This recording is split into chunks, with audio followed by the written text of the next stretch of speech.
오늘의 주요 뉴스입니다. 코로나19 위중증 환자와 사망자 수가 연일 역대 최다를 오르내리며 증가하자 정부가 고령층에 대한 의료 지원을 강화하기로 했습니다. 65세 이상 요양시설 입소자는 경증이라도 적극적으로 병상을 배정하고 치료제도 최우선으로 처방한다고 밝혔습니다. 지난해 12월 이전에는 확진자가 증가한 뒤 2, 3주의 시차를 두고 사망자가 늘었지만 최근엔 일주일 만에 사망자가 늘고 있다고 정부가 분석했습니다. 앞으로 사망자 수가 지금의 두세 배로 늘어날지 현재 수준에서 완만하게 감소할지는 아직 예측할 수 없다는 입장입니다. 김부겸 국무총리는 현 정부의 방역정책 비판에 대해 국민의 연대와 협력으로 이룬 방역 성과 자체를 폄하해서는 안 된다고 말했습니다. 훗날 비판을 할 때가 있더라도 지금은 스텔스 오미크론 확산과 싸우는 중인 만큼 내부 단합이 무엇보다 중요하다고 강조했습니다. 고강도 도시 봉쇄에도 불구하고 중국에서 하루 8,000명이 넘는 코로나19 신규 환자가 나와 최다 기록을 경신하고 있습니다.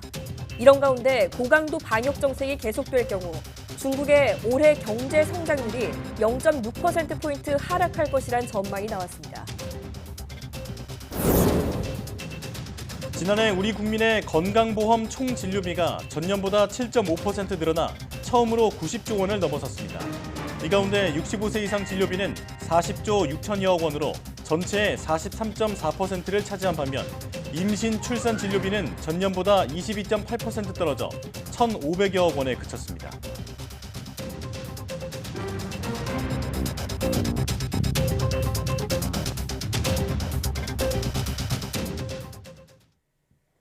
여러분 안녕하십니까? 사이언스 투데이 시작합니다.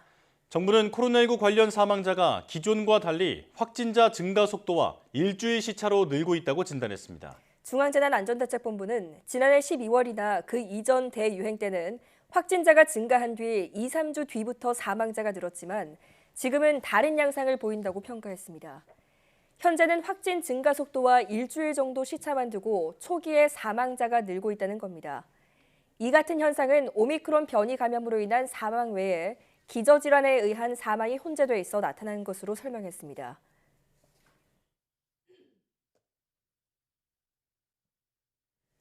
정부가 오미크론 변이 확산에 따른 코로나19 유행이 정점 구간을 지났지만 아직 감소세는 완만하게 나타나고 있다고 진단했습니다. 손영래 보건복지부 중앙사고수습본부 사회전략반장은 2주 전부터 확진자 발생은 최고 구간을 지나 계속 감소세라며 이러한 감소세가 더 분명해지는 시기라고 평가했습니다. 다만 아직은 감소세가 완만하다며 하루 평균 30만 명 안팎의 많은 신규 확진자가 발생하고 있고 스텔스 오미크론 변이가 확산하는 것도 불확실성의 요인이라고 설명했습니다. 손영래 반장은 당초 위중증 환자 최대치를 2,000명 내외로 예상했지만 지금은 1,300명에서 최대 1,700명 정도로 예측하고 있다고 덧붙였습니다. 사망자 증가세가 계속되는 것과 관련해 손 반장은 사망자 중에는 오미크론 감염으로 호흡기 증상이 악화해서 사망한 환자도 있지만 오미크론에 감염된 상태로 기저질환이 악화해서 사망한 환자들이 섞여 있다는 점도 유의해야 한다고 강조했습니다. 요양병원과 요양시설에서 코로나19 확진자와 사망자 발생이 증가함에 따라 정부는 신속하게 병상을 배정하고 먹는 치료제 처방을 강화하기로 했습니다.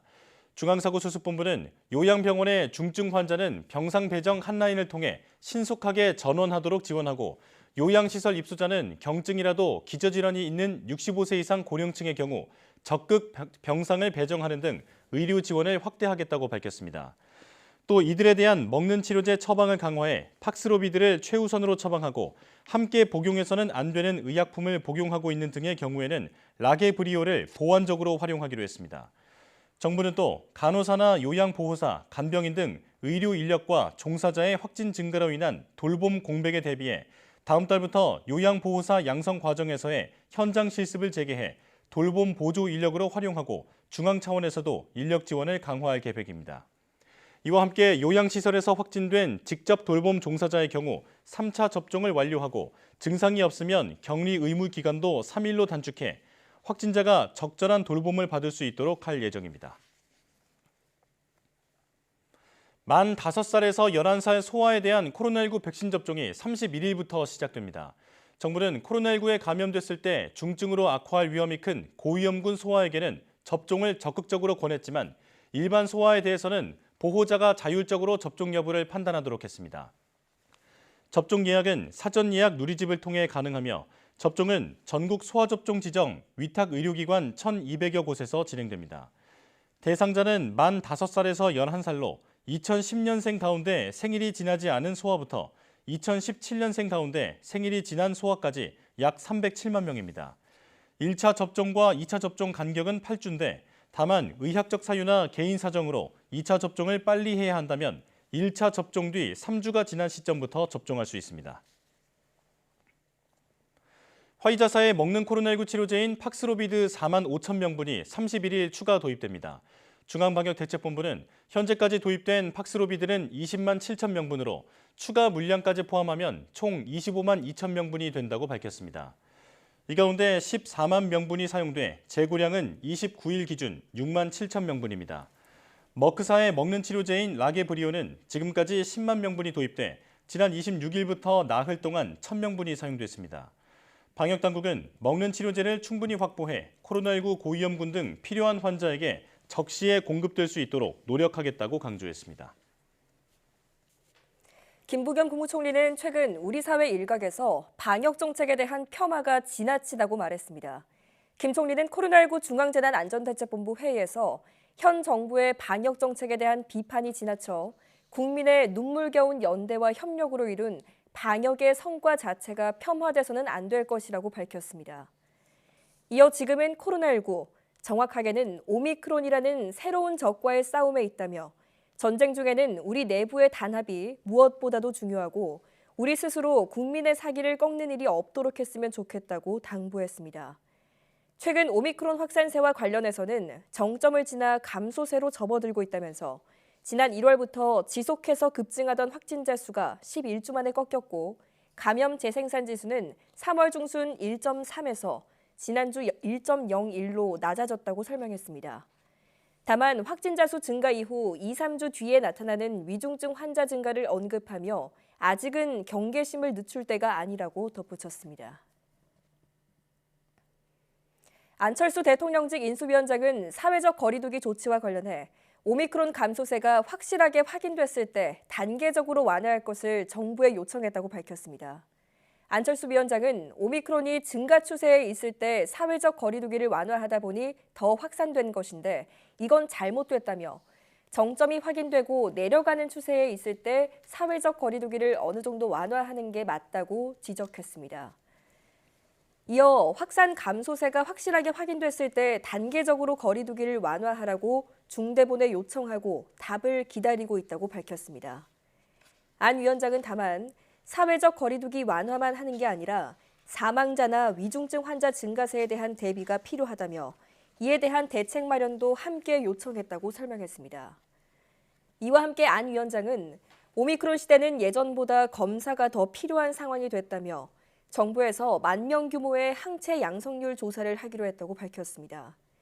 항체 양성률 조사는 질병, 방역 관리에 있어서 굉장히 도움이 되는 과학적 데이터이기 때문에 인수위 측에서 그 필요성을 주장했다고 덧붙였습니다.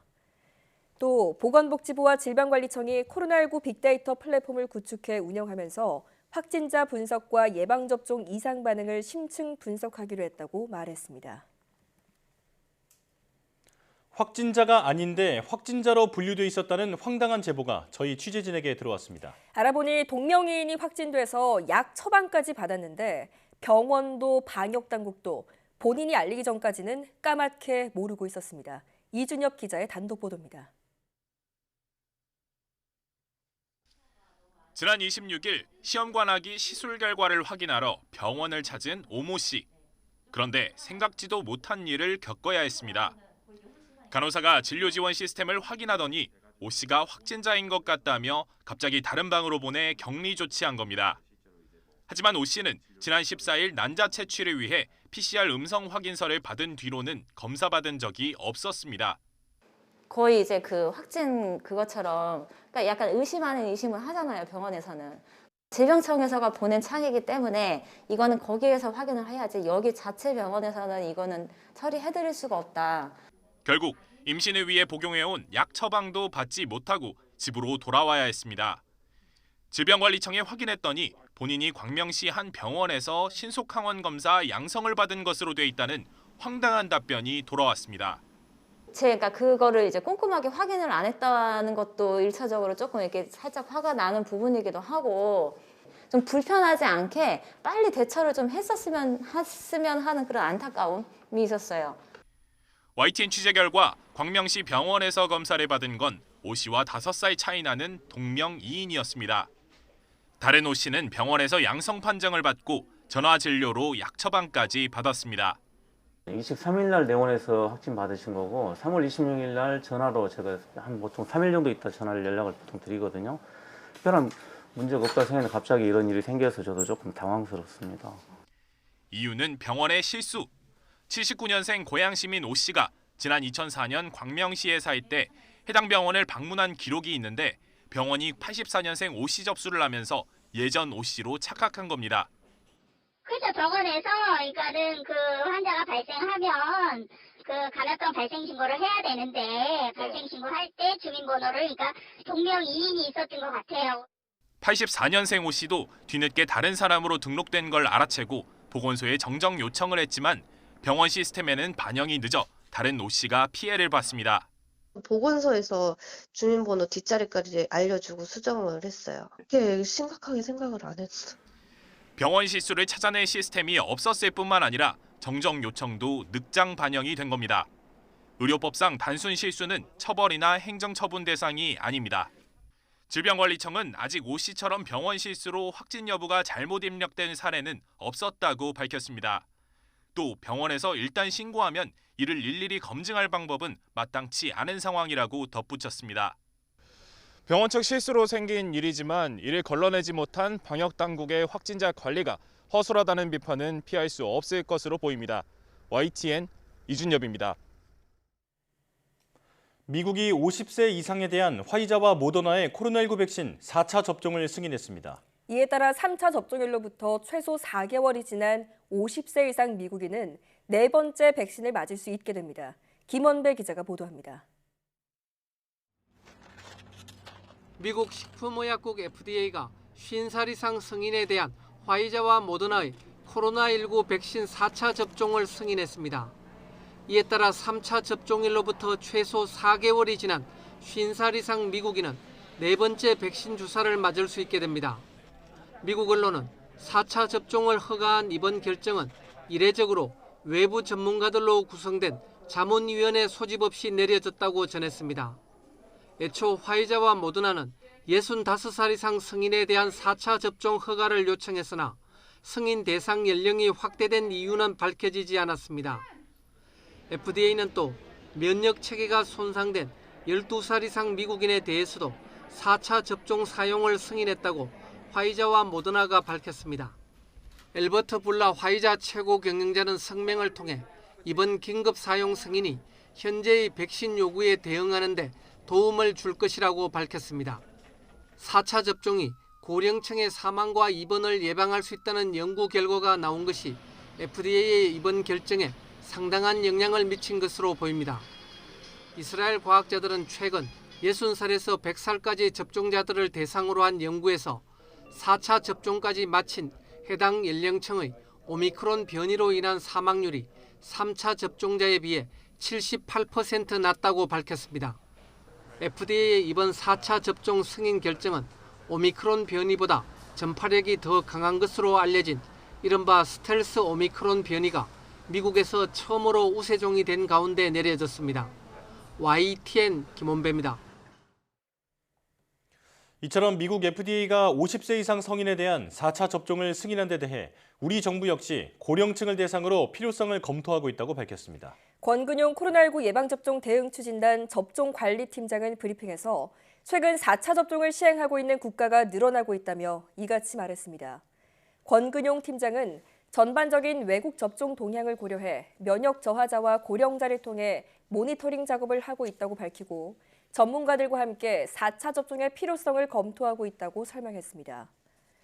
또 국내 스텔스 오미크론 우세종화가 유행 상황에 미치는 영향과 중증 사망 위험이 높아 4차 접종이 필요한 고령층 감염 비중 등 여러 상황을 고려해 4차 접종의 이득이 얼마나 될지 논의하고 있다고 덧붙였습니다. 다만 50대 이하 등 젊은 연령층을 대상으로 4차 접종을 하는 나라는 없다며 국내에서도 이런 부분을 고려해 고령층을 중심으로 검토 중이라고 말했습니다. 중국은 고강도 도시 봉쇄 속에서도 지난 29일 하루 코로나19 신규 감염자 수가 8,000명을 넘기면서 사실상 매일 최다 감염자 수를 경신하고 있습니다. 이 같은 수치는 코로나19 발생 초기인 2년 전에 실제 하루 최다 감염자 수 5,000명대를 넘어선 것입니다. 관변 매체인 글로벌 타임스 신문은 이번 달 들어서만 중국의 전체 31개 성 가운데 28곳에서 7만 명 이상의 누적 감염자가 발생했다고 보도했습니다. 이 신문은 또 중국은 현재 코로나19와 힘겨운 싸움을 벌이고 있지만 다행히 사망자가 나오지 않았고 중증 환자 발생률도 낮은 편이라고 전문가의 말을 인용해 분석했습니다.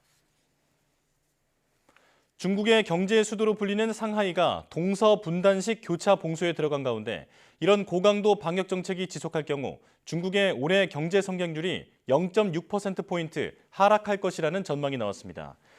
미국 월스트리트 저널 신문은 미국의 투자은행 모건 스탠리의 자료를 근거로 이같이 보도했습니다. 월스트리트 저널은 또 지난 2년간 중국의 고강도 봉쇄 정책이 경제에 긍정적인 영향을 준 것이 사실이지만 오미크론 변이가 확산한 이후에는 부정적 영향이 더 커졌다고 분석했습니다. 이런 전망이 맞을 경우 중국의 올해 경제 성장률은 목표치 5.5% 내외보다 낮은 4%대로 떨어질 것으로 예상됩니다.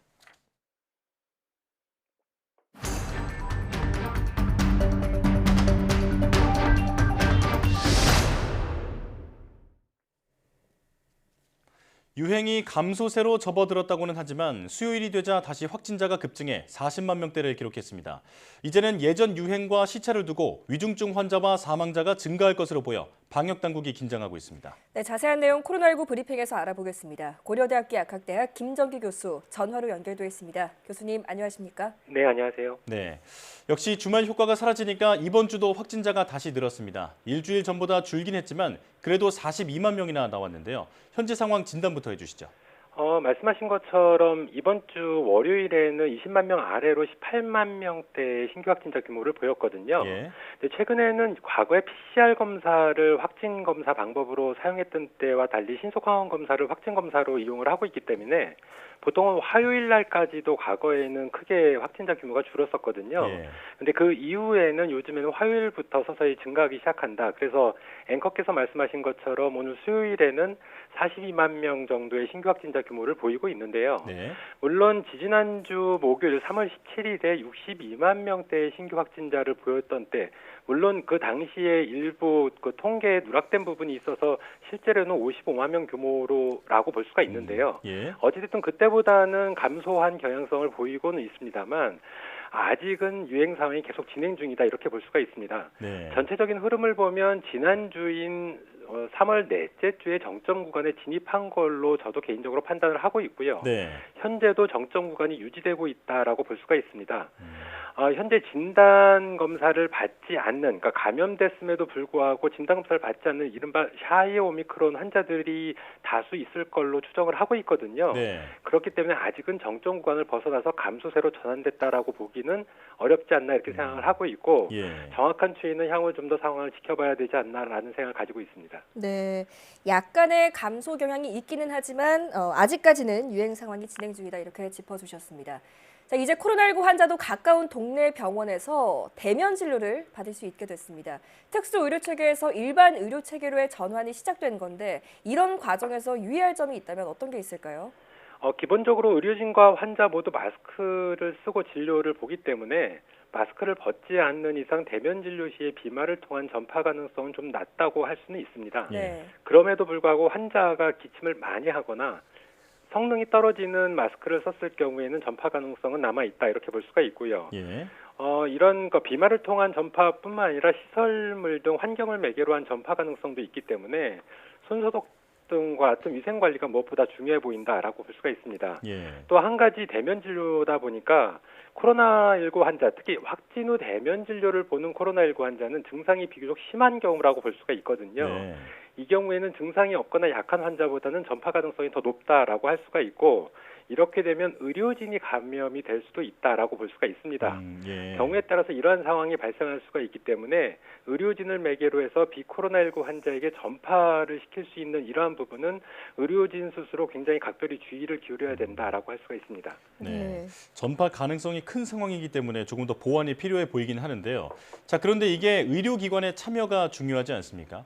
코로나19 환자를 받으려면 별도 시간이나 공간, 인력을 마련해야 한다고 하고 또 이런 상황에서 일반 환자와 함께 진료한다는 것도 부담이 될 수 있을 것 같은데 의료기관의 참여율이 떨어지진 않을까요?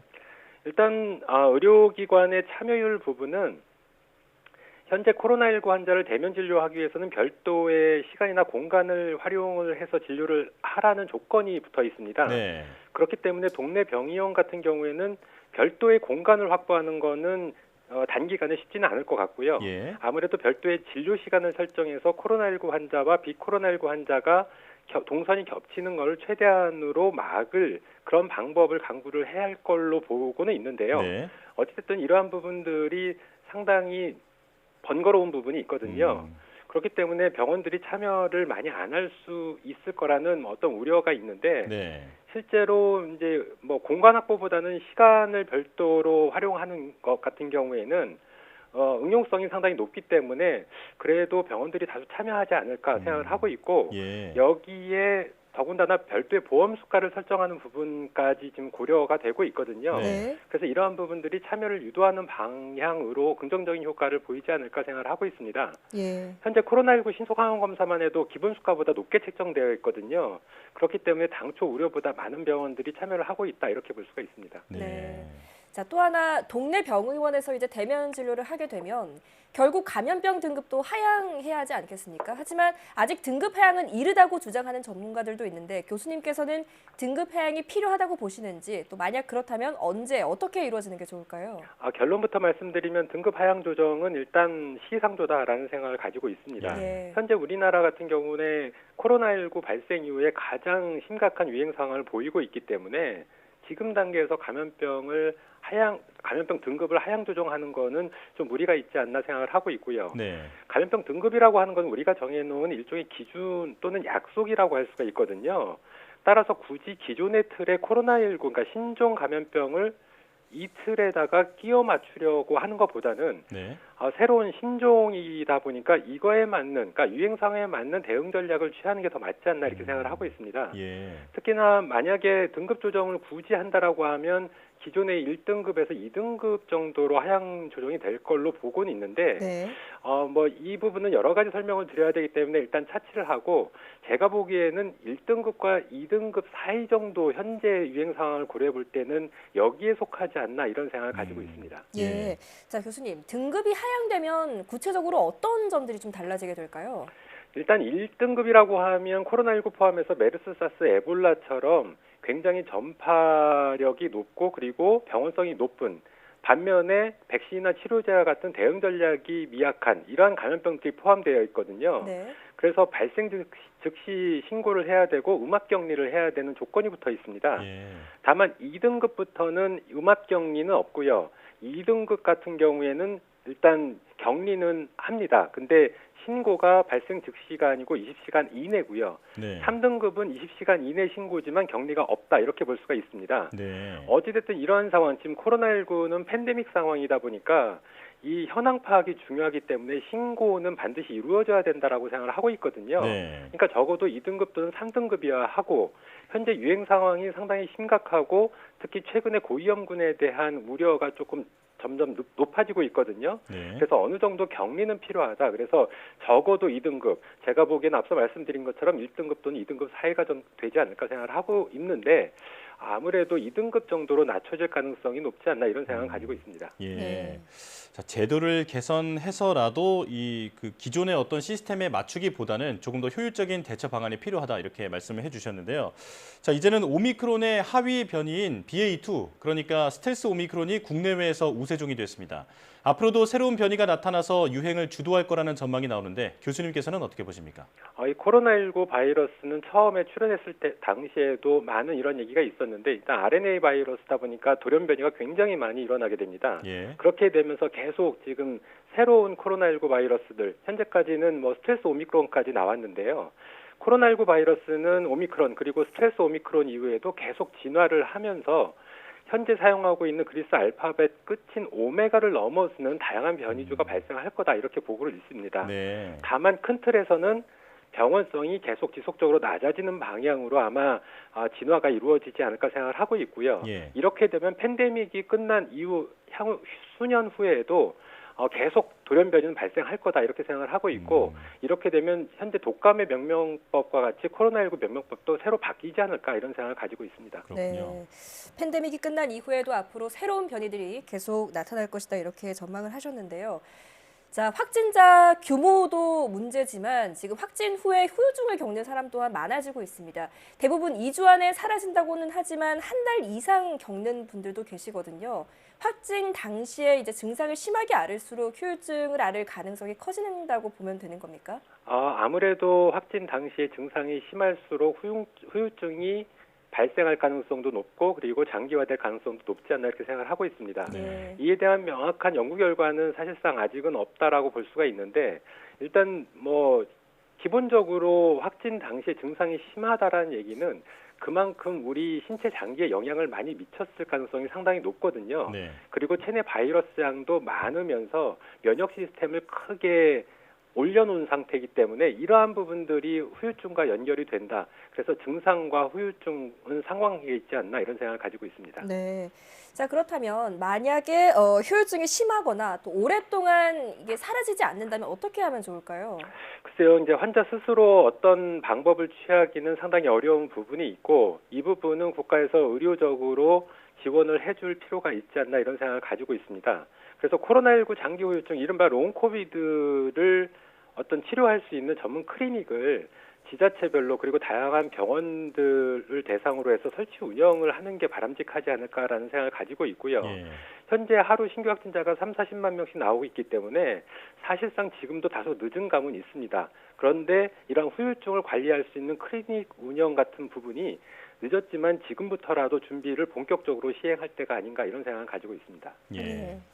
자, 정부가 오는 금요일에 거리두기 조정안을 발표할 예정인데요. 역시 방역 완화를 고심하고 있는 것으로 알려졌는데 지금 위중증 환자와 사망자가 늘어나고 있는 상황이잖아요. 지금 어떤 조정안이 적절하다고 보시는지 좀 간략하게 설명 부탁드리겠습니다.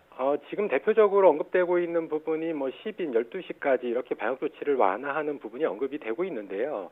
일단 지금 상황은 앞서도 말씀드린 것처럼 정점 구간이 계속 유지되고 있는 구간으로 보는 게 더 맞을 것 같습니다. 네. 따라서 뚜렷한 감소세를 확인한 이후 특히 위중증과 사망자 관리가 확실하다라고 판단이 됐을 때 조정을 하는 게 더 바람직하지 않을까 이런 생각을 가지고 있습니다. 네, 알겠습니다. 자, 여기까지 듣겠습니다. 코로나19 브리핑 고려대학교 약학대학 김정기 교수와 함께했습니다. 교수님 고맙습니다. 네, 감사합니다.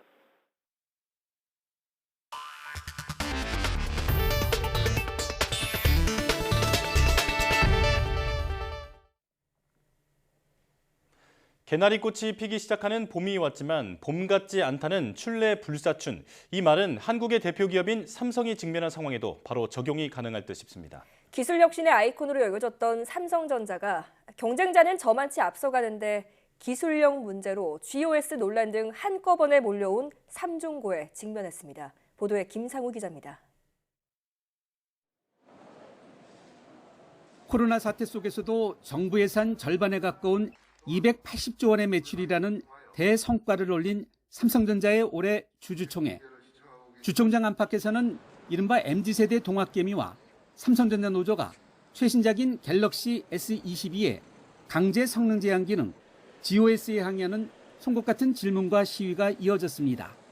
GOS는 고성능 게임 등을 실행할 때 반도체의 발열을 막고 배터리 소모를 줄이기 위해 화면 해상도 등을 인위적으로 제어하는 장치입니다. 갤럭시 소비자 약 2,000명이 삼성전자가 GOS의 존재를 숨기고 마치 최신의 프로세스를 탑재해서 게임 등을 최고 성능으로 할 수 있는 것처럼 허위 표시 홍보했다며 집단 소송을 제기했습니다. 이번에 게임을 하려고 핸드폰을 새로 샀는데 큰돈 주고 근데 막상 게임을 해보니까 버벅거리고 열도 너무 나고 해서 사기를 당한 것 같아가지고 소송에 참여하게 되었습니다. 삼성전자 측은 GOS 기능을 사용자가 켜고 끌 수 있게 소프트웨어 업데이트와 함께 사과했지만 소송 참여자들은 경영진의 대처가 신뢰회복에 미흡하다고 보는 분위기입니다.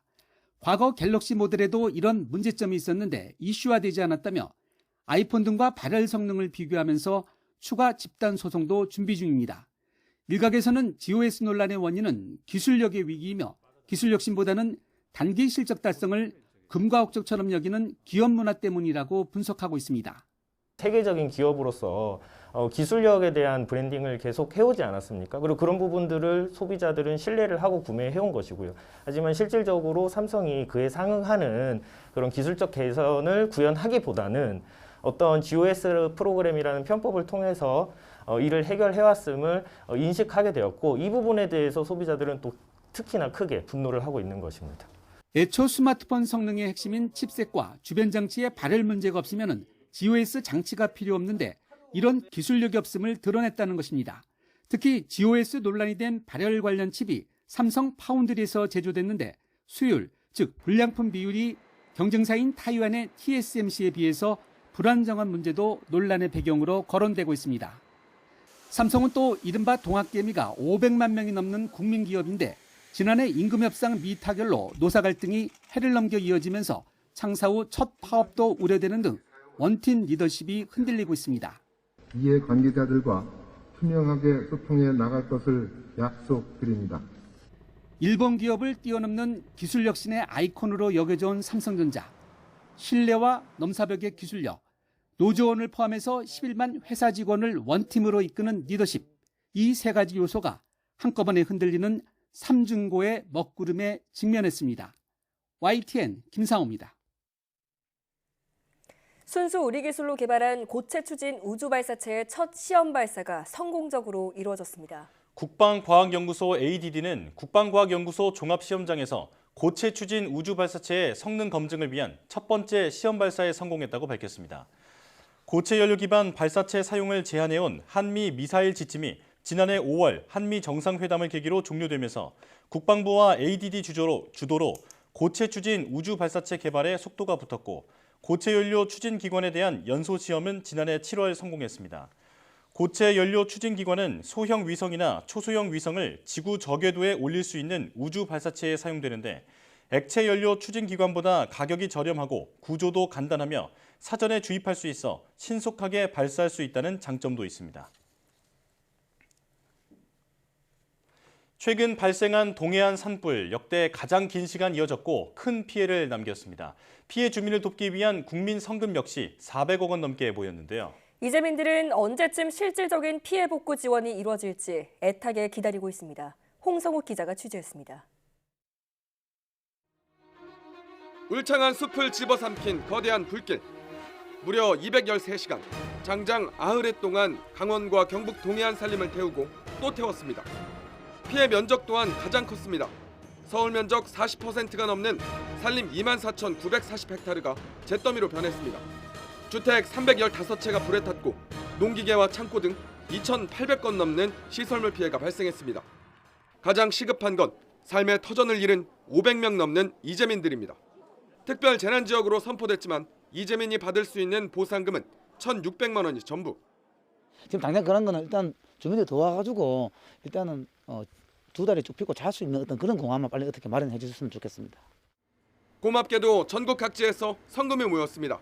개인과 단체, 기업까지 64만 건에 이르는 기부가 이어졌고 모금액은 460억 원을 훌쩍 넘겼습니다. 남은 건 지원 시기와 방법 그리고 범위.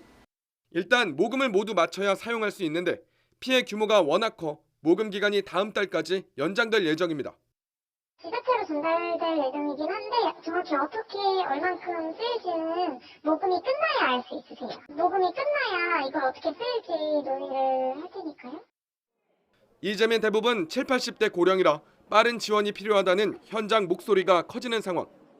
제9협회는 주택피해 이재민을 대상으로 긴급 지원을 준비하고 있습니다. 지난 2019년 강원 고성 산불 때도 정부 재난지원금보다 먼저 성금 지원을 진행한 전례가 있습니다. 정부와 지자체 차원에서 진행하는 피해 조사 역시 마무리 단계. 제9협회는 손해사정사와 연계한 현장 중심 피해 조사를 진행한 뒤 이르면 다음 달 초, 늦어도 중순 전에 긴급 지원에 나설 계획입니다. YTN 홍서욱입니다. 지난해 건강보험 총 진료비가 90조 원을 넘어선 것으로 나타났습니다. 국민건강보험공단이 발간한 2021년 건강보험 주요 통계에 따르면 약국을 포함한 전체 요양기관의 지난해 총 진료비는 93조 5,011억 원으로 전년보다 7.5% 증가했습니다. 총 진료비는 지난 2015년 57조 9,546억 원에서 2017년 69조 3,352억 원, 2019년 86조 4,775억 원 등으로 해마다 늘었습니다. 지난해 65살 이상 진료비는 40조 6,129억 원으로 전체의 43.4%를 차지합니다. 반면 임신과 출산 진료비는 1,537억 원으로 전년보다 22.8%나 떨어졌습니다. 지난해 보험료 부과액은 69조 4,869억 원으로 전년 대비 10.1% 늘었습니다. 이 가운데 69조 417억 원이 징수돼 징수율은 99.4%로 집계됐습니다. 한국인 남녀의 키가 40여 년간 꾸준히 커지는 등 이른바 롱다리 체형이 지속적으로 증가했지만 남성의 비만도는 계속 심화한 것으로 나타났습니다. 5년마다 조사하는 국가기술표준원의 한국인 인체치수 발표 내용을 보면 평균 키는 남성은 172.5cm, 여성은 159.6cm입니다. 이는 조사가 처음 시작된 1979년에 비하면 남성은 6.4cm, 여성은 5.3cm 커진 것입니다. 키에서 하체가 차지하는 비중도 증가해 남녀 각각 45.3%와 45.8%로 이른바 롱다리 체형으로의 변화도 계속됐습니다. 남녀 모두 지속적 증가세였던 평균 비만도는 이번에는 엇갈렸습니다. 남성 비만도는 증가한 반면 여성은 감소했는데 특히 35세 이상 여성의 모든 연령대에서 비만도가 감소했고 50에서 60대 감소폭이 두드러졌습니다. 남성의 비만화 심화는 복부 비만의 지표가 되는 허리 둘레에서도 나타났는데 직전 조사인 2015년 대비 모든 연령대에서 증가했지만 여성은 20대를 제외한 전 연령대에서 감소했습니다. 만 19세에서 24세 청소년 4명 가운데 1명은 치료가 필요한 중증도 이상 우울을 겪고 있는 것으로 나타났습니다. 한국청소년정책연구원은 이 같은 내용을 담은 청소년 건강권 보장을 위한 정책 방안 연구 보고서를 공개했습니다. 해당 연구는 지난해 6월에서 7월 만 19세에서 24세 후기 청소년 2,000명을 대상으로 건강권 보장 실태를 조사하는 방식으로 이루어졌습니다. 조사 결과 후기 청소년 가운데 우울 증세를 보이는 비율은 58.9%로 중증도 이상 우울 경험률은 25.5%에 달했습니다. 특히 취업 준비자나 고졸 이하, 경제 수준 하위 집단, 조부모나 친척, 형제와 거주하는 집단의 우울 경험률이 상당히 높은 것으로 조사됐습니다. 최근 1년 동안 한 번만이라도 자살 실행 방법을 구체적으로 생각해 볼 만큼 죽고 싶다는 생각을 해본 적이 있다는 응답자 비율도 16.3%나 됐습니다. 이 같은 생각을 한 이유로는 경제적 어려움이나 외로움, 고독 때문이라고 응답한 비율이 각각 16.3%로 가장 높았습니다. 앞으로 국가건강검진에서 하는 영유아 구강검진 횟수가 확대됩니다. 보건복지부와 건강보험공단은 오는 6월 30일부터 영유아 구강검진 횟수가 현행 3회에서 4회로 늘어난다고 밝혔습니다. 현재 영유아는 생후 18개월에서 29개월 사이에 1차, 42개월에서 53개월 사이에 2차, 54개월에서 65개월 사이에 3차 구강검진을 받는데 1차와 2차 검진 사이인 30개월에서 41개월 사이에 한 차례 더 추가하는 겁니다. 복지부는 1차 검진 후 2차 검진을 하기 전에 치아 우식증이 증가하고 이 시기에 유치열이 완성되는 점을 고려해 이같이 개선했다고 설명했습니다.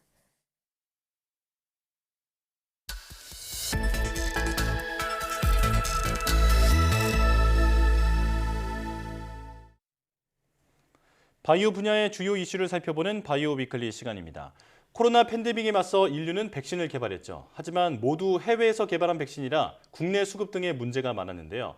이에 국내 기업들도 발빠르게 백신 개발에 나섰지만 아직까지 승인을 받은 백신은 없는 상황입니다. 네, 오늘은 국내 코로나19 백신 개발 현황과 백신 개발이 상대적으로 더디게 진행되고 있는 이유를 취재 기자와 함께 자세히 알아볼 텐데요. 이성규 기자와 함께하겠습니다. 어서 오세요. 안녕하세요. 네. 자, 우선 국내 코로나19 백신 임상 승인 현황부터 설명해 주시죠. 현재까지 국내에서는 9개의 기업이 코로나19 백신을 개발하고 있는데요. 네. 이 개발 속도가 가장 빠른 임상 3상에는 2개 업체가 지금 하고 있습니다. 네. 이 SK 바이오사이언스가 지난해 8월, 유바이오로직스가 올해 1월 각각 식약처로부터 임상 3상 시험을 승인받았습니다. 네. 이외 나머지 7개 업체는 임상 1상이나 2회 이상을 진행하고 있는데요.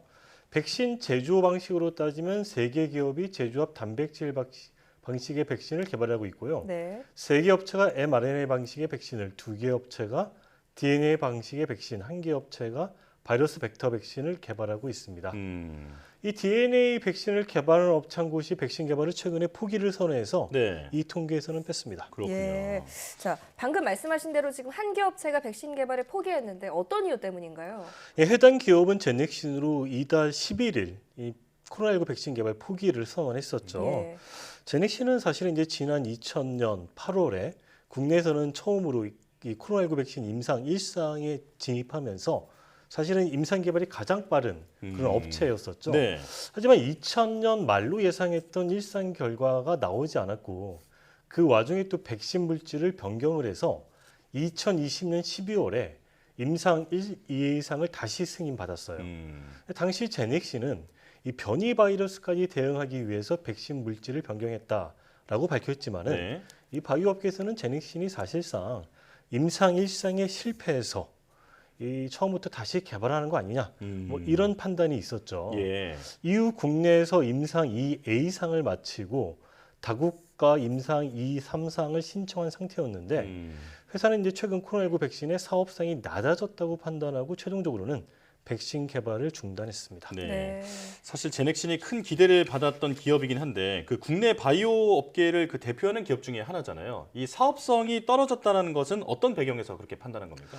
지금 이제 미국이나 유럽 등 상황을 보면은 전 세계적으로 코로나19 정책을 완화하고 있잖아요. 네. 이 완화의 어떤 배경에는 접종률이 높기 때문에 이게 이제 완화 정책을 펼 수가 있는 건데 네.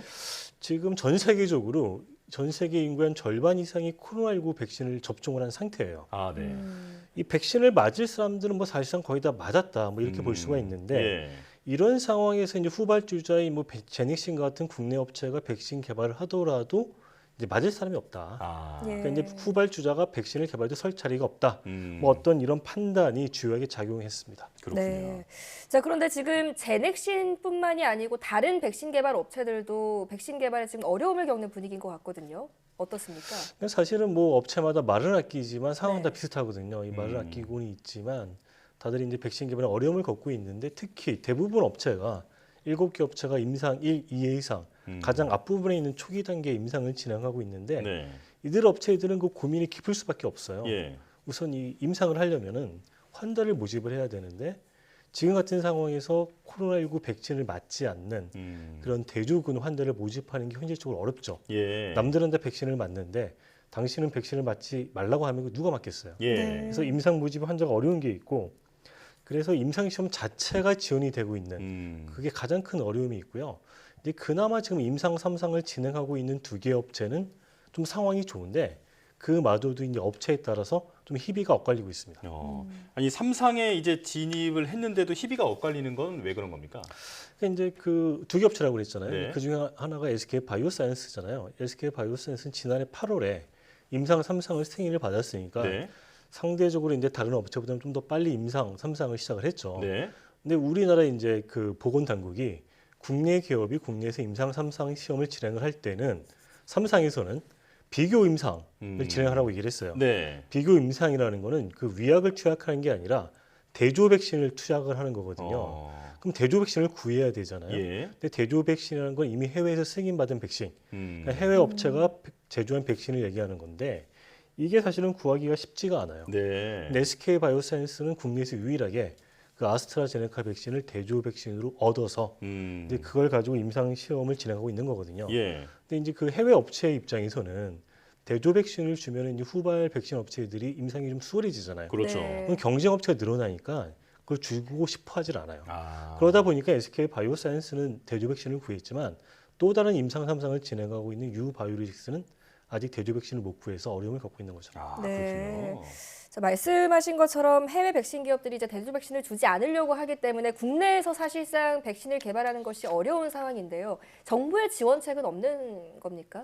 그러니까 이제 코로나19가 터지고 나서 이제 정부가 뭐 백신과 치료제 개발에 전폭적으로 지원을 했어요. 네. 그래서 이제 기업들한테 이 과제를 해서 이 과제를 이제 가져가는 기업들은 임상 시험 비용을 정부가 지원을 해주는 등 뭐 정책적인 측면에서도 다각적으로 노력을 했었죠. 네.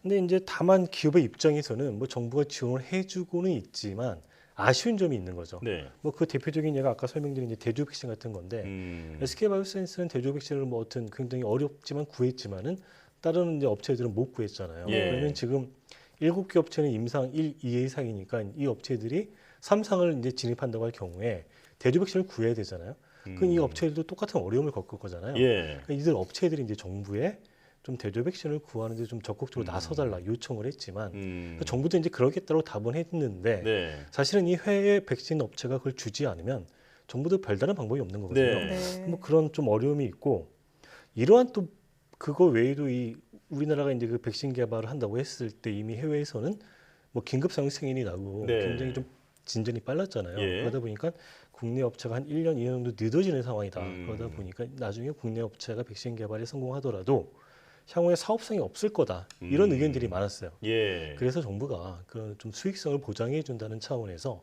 선구매를 해주겠다. 그 발표를 했었어요. 예. 선구매는 뭐냐면은 국내 백신 개발이 식약처의 승인을 받지 않더라도 정부가 미리 뭐 임상 이상 결과를 보고 어느 정도 선에서 이제 구매를 해주는 거죠. 예. 그럼 이제 어느 정도 수익이 보장이 되니까. 네. 근데 지금까지 우리나라 정부가 선구매 계약을 한 업체는 SK바이오사이언스만 유일한 거예요. 네. 그런 점에서 이제 다른 업체들은 좀 어려움을 겪고 있는 거죠. 그렇군요. 자, 지금 설명을 들어보니까 국내에서 백신 개발 상황이 사실 여의치 않은 것을 확인할 수 있었는데 그럼에도 완주하겠다라는 기업들이 있잖아요. 이건 왜 그런 겁니까? 사실 이제 대부분 백신 개발에 나선 기업들은 완주를 하려고 하죠. 이제 그 이유는 사실은 우리나라 이제 백신 개발 기술 역량이 이제 네. 해외와 비교하면 굉장히 좀 열악하고 떨어지기 때문에 네.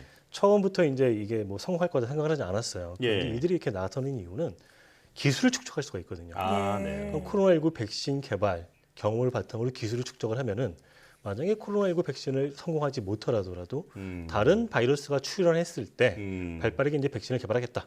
뭐 이런 게 있었던 거죠. 그렇군요.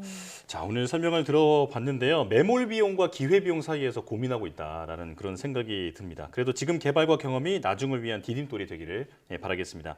자, 바이오 위클리 이성규 기자와 함께했습니다. 고맙습니다.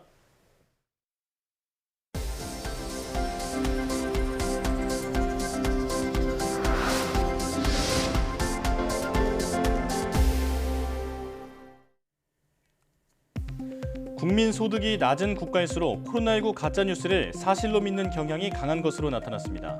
한국과학기술원 카이스트 차미영 연구진은 40개국 데이터로 살펴본 코로나19 인포데믹의 여파 보고서에서 이 같은 조사 결과를 소개했습니다. 연구진은 경제 부흥국의 인터넷 사용자의 경우 16.7%만이 제시된 가짜뉴스를 진짜라고 믿었지만 일부 개발도상국에서는 33.3%가 가짜뉴스를 신뢰한다고 답했다고 밝혔습니다. 인포데믹은 잘못된 정보와 부정확한 주장, 고의로 유포된 허위 정보 등 가짜뉴스가 빠르게 확산하는 현상을 말합니다. 한국전자통신연구원은 실시간으로 스마트 공장 설비 로봇을 제어 감시하는 산업용 사물 인터넷 서비스를 시연하는 데 성공했다고 밝혔습니다. 에트리는 핀란드 오울루 대학의 5세대 시험망과 국내 시험망을 이용해 경북 경산시 하양한국생산기술연구원 스마트 공장과 연결해 하나의 공장을 국내외 각국에서 독립적으로 관제하는 새로운 원격 제조 서비스를 선보였습니다. 연구원은 국내에서는 0.01초 이내, 해외에서는 0.3초 이내 왕복 지연으로 실시간 원격 제어 감시에 성공했다고 설명했습니다. 과학기술정보통신부는 국내에서 개발된 기후변화 대응 기술의 해외 진출을 지원하기 위한 기후기술센터 네트워크 기술 지원 사업을 추진한다고 밝혔습니다. 이번 사업은 기후기술센터 네트워크를 통해 해외 이전 초기 단계인 기술의 해외 현지 타당성 조사를 중점 지원합니다. 기후기술센터 네트워크는 UN 기후변화 협약에 따라 개발도상국이 기후위기에 대처할 수 있도록 기후변화 대응 기술을 지원하는 국제기구입니다. 차병원 바이오그룹은 경기도 판교 제2 테크노밸리에서 세포 유전자 바이오뱅크 CGV 건립을 착공했습니다. CGV는 세포 유전자 치료제 분야에선 단일 시설로는 세계 최대 규모인 연면적 2만 평 규모로 오는 2024년 완공을 목표로 하고 있습니다. CGV의 위탁 생산 개발 시설은 세포 유전자 치료제, mRNA 벡터, 플라스미드 DNA를 한 건물에서 동시에 생산할 수 있습니다.